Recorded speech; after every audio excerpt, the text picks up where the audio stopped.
जय माता की। आप सबका हमारे यूट्यूब चैनल जय माता की में बहुत बहुत स्वागत है। आज से हम कार्तिक महात्म्य प्रारंभ करेंगे। कार्तिक का स्नान बहुत ही फलदायक होता है। सब प्रकार के विघ्नों का नाश करने वाले गणेश जी, सारी सृष्टि का पालन करने वाले भगवान श्री विष्णु, ज्ञान की दाता माता सरस्वती जी, सब पुराणों के कर्ता श्री वेद व्यास जी तथा सभी ज्ञानी जनों के चरण कमलों में नमस्कार करके भगवान की श्रद्धा और भक्ति रस में डूबे हुए कार्तिक मास की कथा कहते हैं। सभी पापों से मुक्ति दिलाकर इस लोक में सर्व सुख, धन, वैभव, रिद्धि, सिद्धि और अंत में मोक्ष प्रदायक है यह पावन कथा। तो शुरू करते हैं कार्तिक का महात्म्य। उससे पहले यदि आप हमारे चैनल पर अभी नए आए हैं तो कृपा करके चैनल को सब्सक्राइब कर लीजिए और घंटी जैसे दिखने वाले बटन को भी दबा लीजिए ताकि आने वाली नई वीडियो की नोटिफिकेशन आप तक पहुंच सके। आज हम करेंगे प्रथम अध्याय। कार्तिक मास में स्नान करने वालों पर भगवान श्री विष्णु और महालक्ष्मी जी की अति कृपा बनी रहती है। मनोकामनाओं की पूर्ति और अंत में मोक्ष की प्राप्ति के लिए हमें कार्तिक स्नान करना चाहिए। और यदि कार्तिक स्नान नहीं कर पाते हैं तो कार्तिक का महात्म्य अवश्य ही सुन लेना चाहिए। और यदि हम बैठ करके समय नहीं दे पाते हैं तो 10 मिनट के लिए, 15 मिनट के लिए अपने फ़ोन में भी इसको चला करके हम कार्तिक महात्म्य को सुन सकते हैं और इसके फल को प्राप्त कर सकते हैं। तो प्रथम अध्याय। एक समय धर्म के गूढ़ रहस्यों, ज्ञान, विज्ञान और शास्त्रों में वर्णित कथाओं पर गहन चर्चा करने हेतु 88,000 ऋषि मुनि नैमिषारण्य तीर्थ में एकत्रित हुए। उनके मध्य महर्षि वेद व्यास जी के सुयोग्य शिष्य सूत जी महाराज ऐसे सुशोभित हो रहे थे जैसे आकाश में तारों के मध्य चंद्रमा।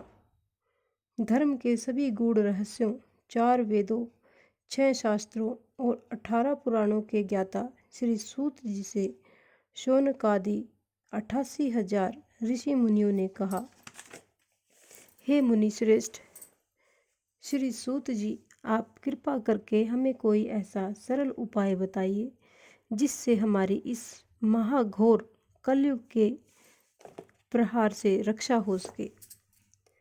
समस्त ऋषि मुनियों के मुख से यह बात सुनकर श्री सूत जी बोले, तुम्हारी श्रद्धा तथा प्रभु भक्ति देखकर मेरा हृदय बहुत प्रसन्न है। इसी से आज मैं तुम्हें कार्तिक महात्म्य की पावन कथा सुनाता हूँ। इसके सुनने से इसकी कली काल में मनुष्य के समस्त पाप नष्ट हो जाते हैं और मनुष्य वैकुंठ में वास पाता है।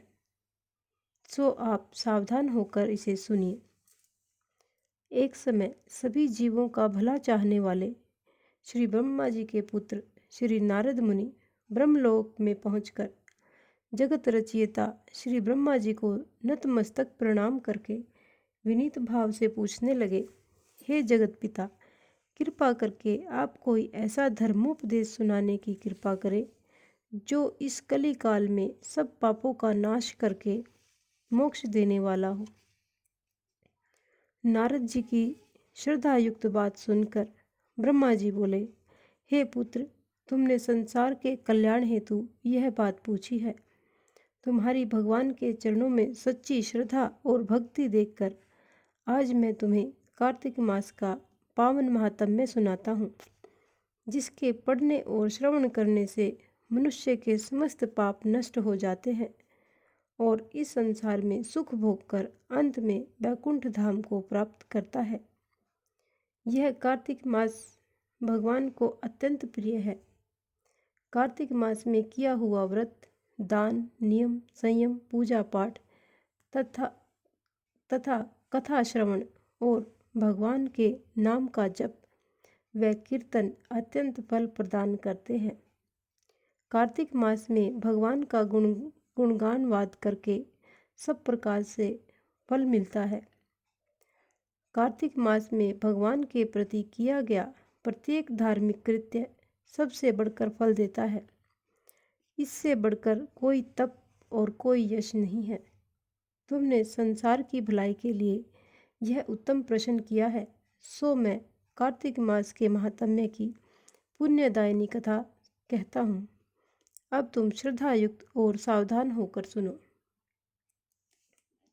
कार्तिक स्नान करने वाले मनुष्य को प्रातःकाल ब्रह्म मुहूर्त में उठकर शौच आदि से निवृत्त होकर 12 अंगुल लंबी सुगंध युक्त वृक्ष की दातुन करनी चाहिए।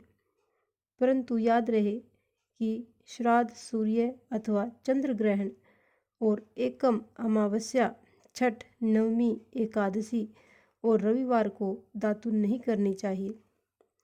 जिस दिन दातुन न करनी हो उस दिन पानी से 12 कुल्ले करके मुंह को खूब साफ कर लेना चाहिए।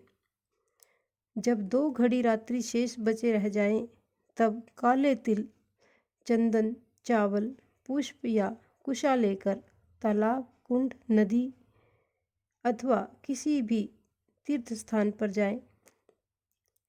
वहां हाथ जोड़कर प्रार्थना करें, हे भगवान, आप एवं माँ लक्ष्मी जी को मैं प्रसन्न करने के लिए समस्त कार्तिक मास में स्नान करूँगा। इस प्रकार प्रतिज्ञा करके श्री गंगा जी, श्री शिव जी भगवान, सूर्यदेव और भगवान विष्णु जी का ध्यान करके नाभि पर्यंत जल में प्रवेश करके अच्छी तरह से स्नान करें। फिर जल से बाहर निकलकर देवता, ऋषि और पितरों का तर्पण करें। स्नान करके भेड़ बकरी की दूध से बचना चाहिए तथा छींक, थूक, कुत्ता, कौवा, ऊंट, उल्लू आदि से भी बचना चाहिए। यदि भूलवश इनमें से किसी का स्पर्श हो जाए तो पुनः स्नान करना चाहिए। मिथ्यावादी और नीच प्रवृत्ति वाले मनुष्यों से वार्तालाप नहीं करना चाहिए। इसके बाद षोडशोपचार विधि से भगवान जी का पूजन करें। श्री भगवान जी को अर्घ देवें और प्रार्थना करें कि हे भगवान, आप श्री राधा जी सहित मेरे इस अर्घ को स्वीकार कीजिए। इस प्रकार प्रार्थना करके आह्वान, पाद्य, अर्घ, आचमन, स्नान, वस्त्र, चंदन, अक्षत, पुष्प, धूप, दीप, नैवेद्य, तांबुल, पुंगी फल, दक्षिणा, नमस्कार, यह 16 चीज़ें मूर्ति को अर्पित करते हुए तुलसी की मंजरी से भगवान की षोडशोपचार विधि से पूजा आराधना करनी चाहिए। जय मेरे बांके बिहारी लाल की जय। इस प्रकार यह प्रथम अध्याय संपन्न होता है। अब हम करेंगे दूसरा अध्याय। ब्रह्मा जी बोले, हे पुत्र, जो व्यक्ति तुलसी की मंजरी सहित भगवान शालिग्राम का एक बूंद चरणामृत का पान करता है, वह ब्रह्म हत्या जैसे बड़े बड़े पापों से मुक्त हो जाता है और वैकुंठ को प्राप्त होता है। इसमें कोई संदेह नहीं है। जो भगवान शालिग्राम की प्रतिमा के आगे अपने पितरों का श्राद्ध करता है, उसके पितरों को तत्काल वैकुंठ प्राप्त हो जाता है। जो भगवान श्री शालिग्राम की मूर्ति दान करता है, उसे समस्त पृथ्वी के दान का फल प्राप्त होता है। जो भगवान शालिग्राम की प्रतिमा को बेचता है, वह महान कष्ट भोगता है। इसलिए श्री शालिग्राम जी की मूर्ति को बेचना नहीं चाहिए। श्री विष्णु भगवान का पूजन शंख के जल से करना चाहिए। श्री शिव जी भगवान का पूजन बिल्व पत्र से, सूर्य भगवान का तुलसी से और गणेश जी का पूजन धतूरे के फूलों से करना चाहिए। विष्णु जी का पूजन कमल के पुष्पों से तथा श्री महालक्ष्मी जी का पूजन मालती अथवा चंपा के फूलों से करके प्राणी परम पद को प्राप्त होता है। परंतु जो भगवान को परम प्रिय तुलसी से भगवान शालिग्राम की पूजा करता है, उसकी महिमा का कोई भी वर्णन या कोई भी गुणगान नहीं किया जा सकता। इस प्रकार पूजा करने वाला भक्त जन्म मरण के अपार कष्ट से मुक्त हो जाता है। जिसकी मृत्यु तुलसी माला धारण किए हुए होती है, वह जीव बिना किसी रोक टोक के सीधा बैकुंठ धाम को जाता है। जो तुलसी की छाया में अपने पितरों का श्राद्ध करता है, उसके पितरों की अक्षत तृप्ति हो जाती है। तुलसी का सिंचन गंगा, यमुना तथा नर्मदा में स्नान के समान होता है। तुलसी का वृक्ष उगाने और सींचने से तथा नित्य स्पर्श करने से मनुष्य के मनसा, वाचा और कर्मणा तीनों प्रकार के पापों का नाश हो जाता है। कार्तिक मास में व्रत करने वाला तुलसी जी का शांत चित्त से पूजन, प्रदक्षिणा और नमस्कार करके हाथ जोड़कर प्रार्थना करे कि हे हरि की परम प्रिया, देवताओं ने तुम्हें बनाया और मुनीश्वरों ने तुम्हारा पूजन किया है। मैं भी तुम्हें नतमस्तक नमस्कार करता हूँ। जो प्राणी आंवले के पत्तों और पुष्पों से भगवान का पूजन करता है अथवा आंवले के वृक्ष के नीचे बैठकर भगवान का पूजन करता है, उसको स्वर्ण के फलों और फूलों से पूजा करने का पुण्य फल प्राप्त होता है। जो मनुष्य द्वादशी को तुलसी तथा आंवले के पत्तों को तोड़ता है, वह घोर नरक भोगता है। प्रत्येक मनुष्य को चाहिए कि कार्तिक मास में आंवले के फल, तुलसी और गोपी चंदन की माला धारण करे। ऐसा करने से वह आवागमन के चक्र से मुक्त हो जाता है। कार्तिक मास में स्नान और व्रत करने वाले मनुष्य को चाहिए कि वह ब्राह्मणों को भोजन कराने के पश्चात चंदन, पुष्प, पान तथा दक्षिणा देकर संतुष्ट करे। संपूर्ण कार्तिक मास में पृथ्वी पर शयन करने, ब्रह्मचर्य का पालन करने, पत्तल में भोजन करने और मौन व्रत से प्राणी परम वीर, धीर, गंभीर और कीर्तिवान होता है।